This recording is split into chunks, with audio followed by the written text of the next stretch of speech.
In the last video, we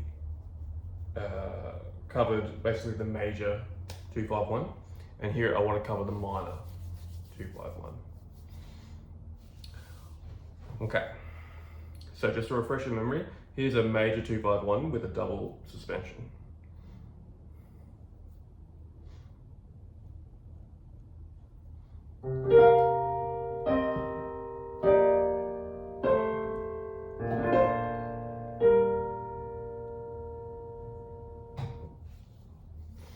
Okay. Now, when we go to the minor 251, let's get straight into it. When we go to the minor 251, it's a bit more complicated than a major 251. So the first chord in a minor 251 is a half diminished chord. Let me just play you a standard one first, actually. Okay, so there's a normal minor 251.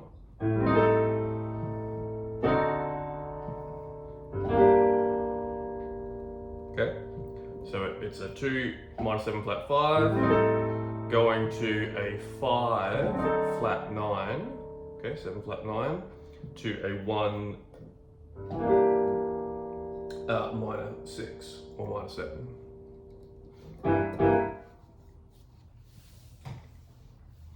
Okay, so the minor 7 flat 5. One of the things that makes this quite a complicated chord to deal with is what do we do with the ninth? Okay, so if you studied much jazz, you'll know that this is like a big recurring question that people have.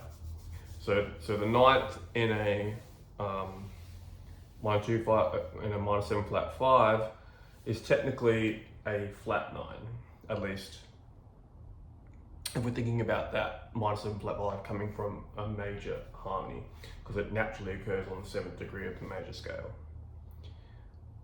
So if we're in B flat major, then A minor 7 flat 5 is our naturally occurring minor 7 flat 5 chord. And if we were going to add a ninth to it, it would be this. But the problem there is that we get a minor ninth between the A and the B flat, which is quite a dissonant sound. Okay? So some people raise the 9, that happens. So it becomes this chord. Okay?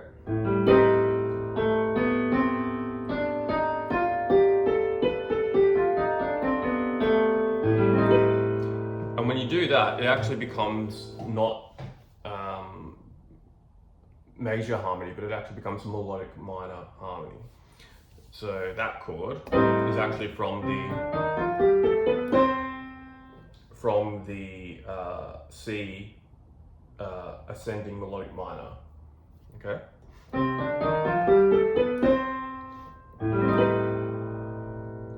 So if we're talking about autumn leaves, okay,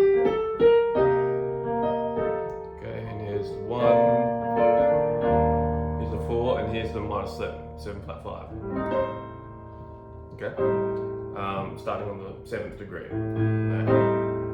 So to my mind, especially if a minor 7 flat 5 happens to occur actually on the 7th degree of the major scale, it sounds pretty out to use the melodic minor version, the version with the raised ninth. But then again, we get back to this question of the clash.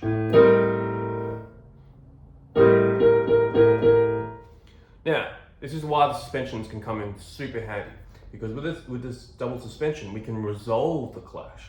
So it'll begin there at the start of the chord, but then that tension will be dissolved away when the suspensions resolve.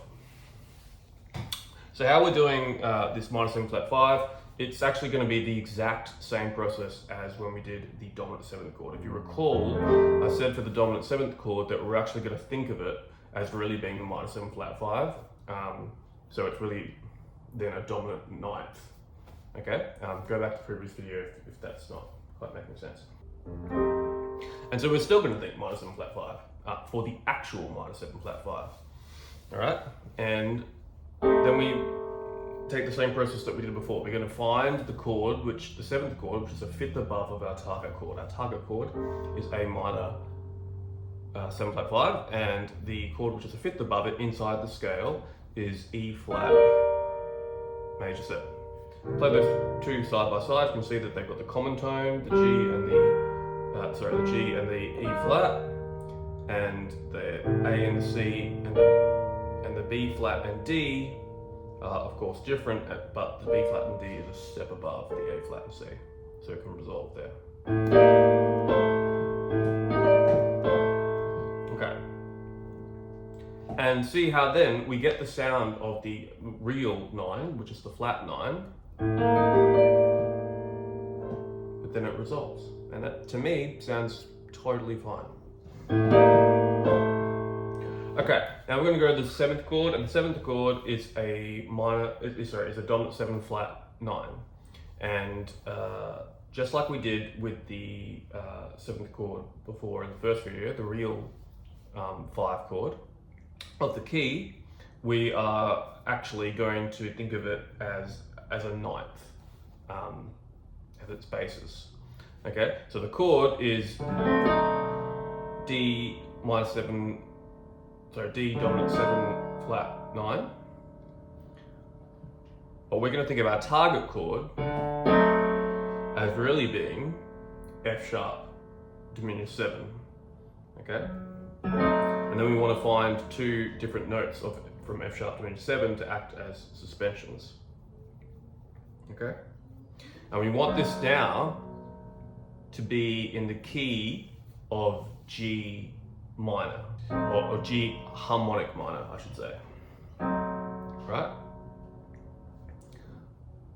So if we're thinking F sharp diminished 7, what is the chord, which is the 7th chord, which is a fifth away in the scale of G harmonic minor? Well, a fifth above the F sharp here is C. Again, it's a diminished fifth. Okay, because there's no C sharp in G harmonic minor. And then the 7th chord that naturally occurs is C minor.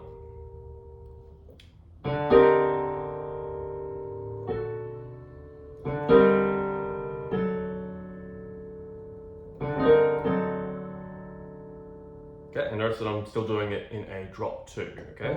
So I'm taking the G here, second note from the top of the C minor 7, putting it down here. Okay, and then for the 1 chord,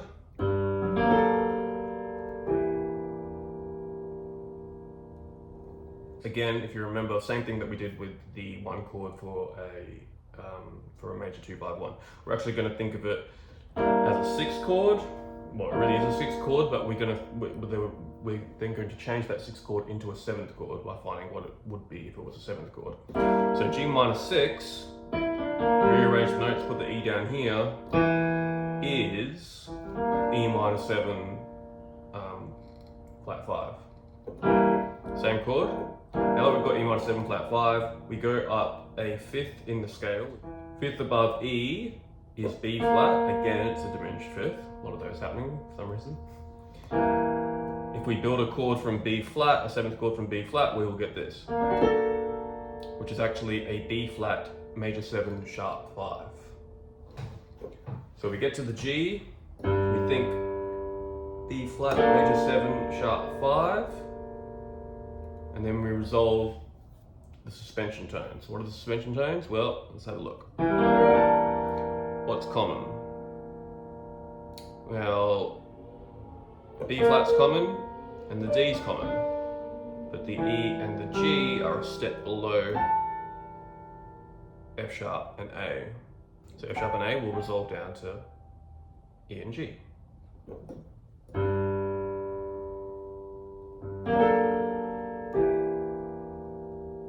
Okay.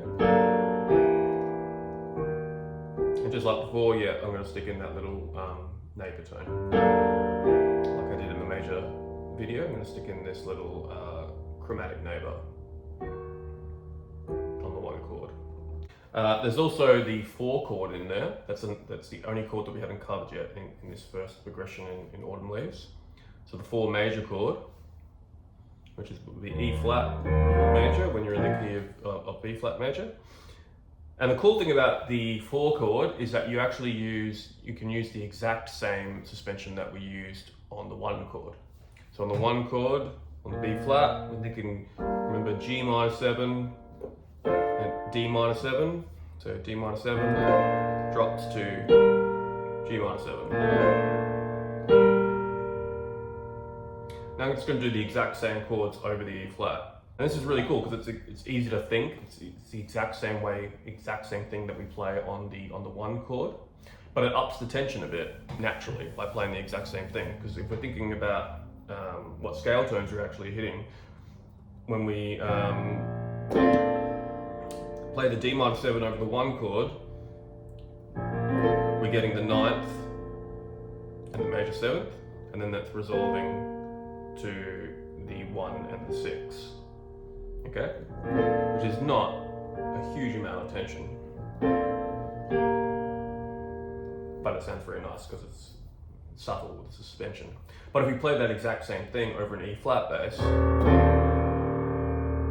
okay, now that D minor 7, instead of having the suspension notes being the 9th and the 7th, they are now the 13th and the sharp 11. Okay, that C is the 13th of E flat, and the A is the sharp 11 of E flat. And the major 4 chord naturally has a sharp 11 in it in major scale harmony.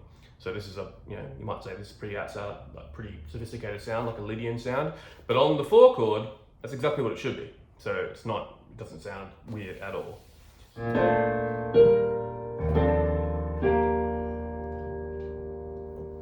Cool.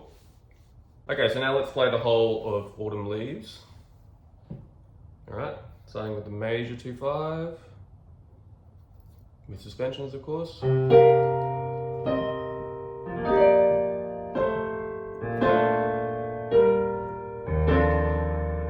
the minor 2/5.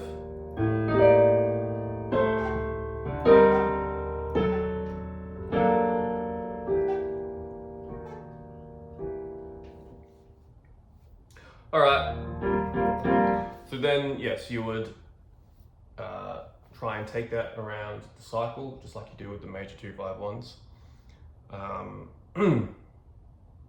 And yeah, hopefully get some of that into your playing. That's it for me. Thanks, and please do the subscribe thing if this has helped you out at all, and leave any questions in the comments. All right. Thanks. Bye.